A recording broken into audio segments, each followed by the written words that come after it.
as Muslims, are obligated to fast 1 month throughout the year. Why? 2 reasons. Number one, fasting teaches you to exercise your willpower, to restrain yourself, to strengthen your willpower. If I can say no to my desires, no to food, no to water, then I can say no to my ego. I can say no to my other desires. If I want to exploit others, I will say no to that. If I want to wrong others, I will say no to that. It makes you a stronger human being.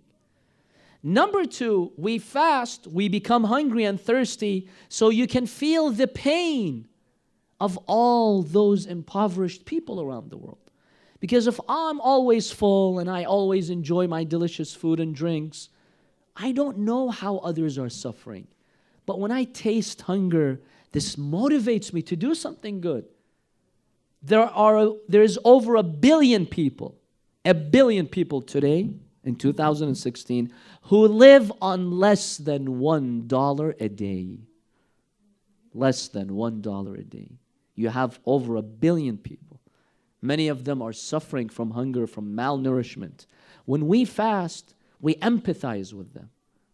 And on the day of the Eid, the last, which marks the end of Ramadan, the celebration that we have of Eid, Eid al-Fitr, we are all, as Muslims, required to give 1 meal to the poor. So if you have 1.5 billion Muslims, and each one gives 1 meal, how many meals is that? 1.5 billion meals, which is given to the poor. That's what fasting teaches us.